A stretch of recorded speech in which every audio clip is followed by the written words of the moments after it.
All right.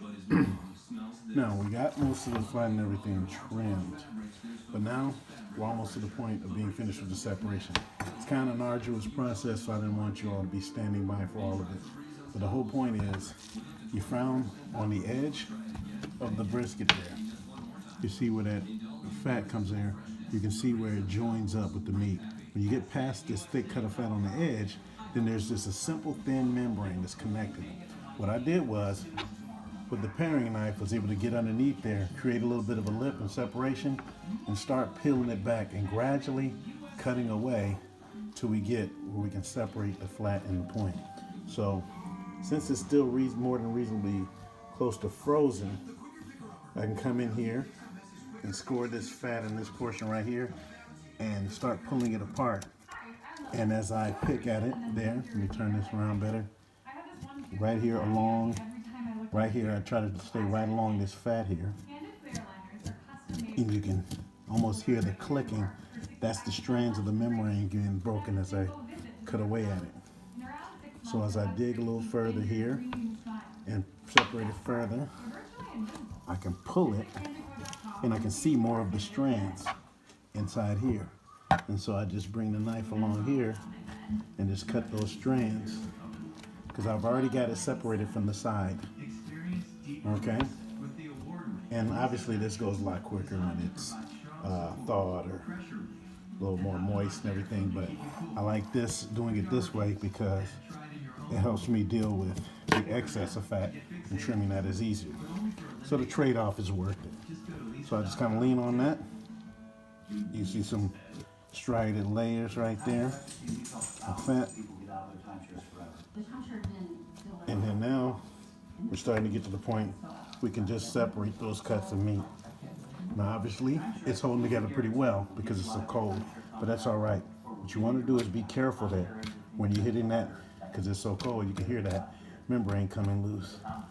You stay within the fat portion, okay? Because you can always trim back fat, but you don't want to be cutting meat and having a meat on lost from one portion and attached to another. Okay? See? So here we go. Almost there. Be attentive to as it separates. Like I said, I'm cutting across the fat, skimming, scoring even, so that it's where now they're separated, basically. And they're carefully right at the edge, so you want to be pulling fat apart from meat. There you go, right there. Having done that, you got a point and a flat separate from one another.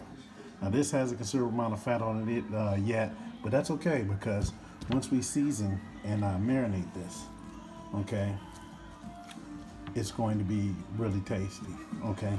So since this is more a little bit cold, we still can trim a little bit of that fat off there, but I'm gonna leave this mainly.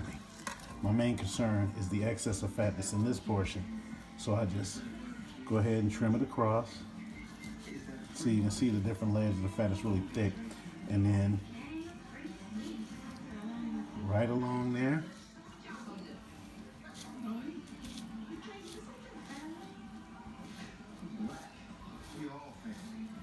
there we go.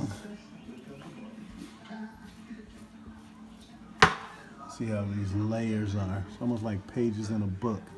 You know, so cutting across those is a lot easier when it's cold. Okay, we'll trim that down to the meat there. And like I said, the whole thing with the fat, it's all about, there you go, it's all about getting the excess. There's nothing wrong with a little fat on there because flavor is very important. And fat helps to transfer that flavor. But any of the excess is hanging, everything like that, you just kind of like a brushing situation across it.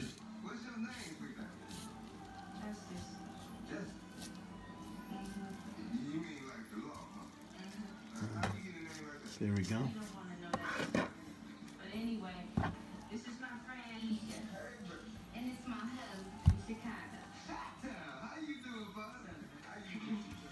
right, so we have gotten basically what all the excess is out of there. Okay, you can see the striations or the strips in the meat and the muscle. Like somebody's laughing because of the terminology I just used, but we are talking about muscle here. So yes, you can see that. We've gotten all the excess of fat off of there. Now, you see this right here? That's hard, okay? So what we want to do is we want to trim along there. Okay, and very carefully trim this so we can get to that thin part of the flat without cutting through that meat.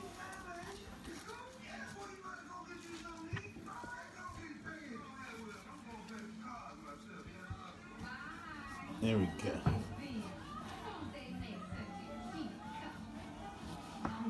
There we go. You can see here where you're getting to where you can see the meat. So flatten that angle and trim along it. Baby, what would you know about love? Nothing. How can you be in love if you don't know nothing about it? Just the way things go. Are you all married? Yeah. You're young. How long have you been married? About 6 months now. Okay. I don't wear it all the time. You don't mind if she doesn't wear your ring? No, he don't mind. He can answer for himself. If he's a real man, well.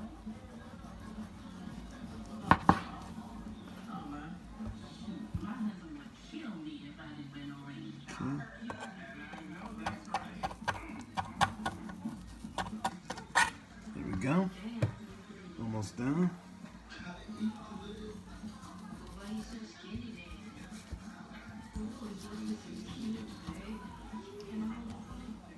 There you go. Almost done.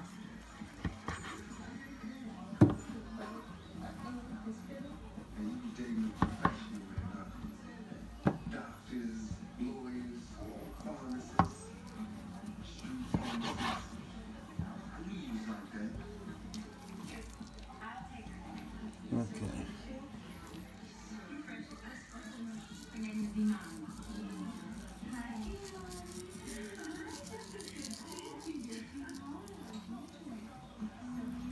There we go. All right. One more close trim on here, and then we will let the rest of the fat, although it's patchy in places, balance out when it renders itself and it's cooking. Good, like I said, no more than 1/8 of an inch. All right.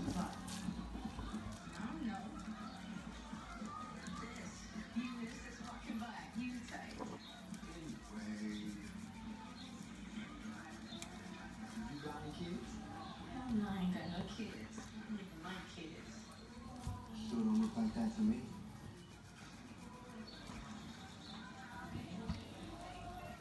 This here's kind of cool. You ever been to one of these? No. I ain't got much family.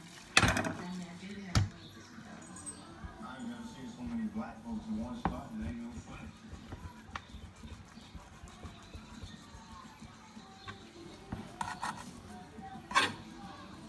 Back to these street pharmacists that you used to see. Let me tell you something. Only when I was 1. He was my first boyfriend, my first love. He meant a lot to me. So you was in it for the money, huh? Wait a minute, now you get too damn personal.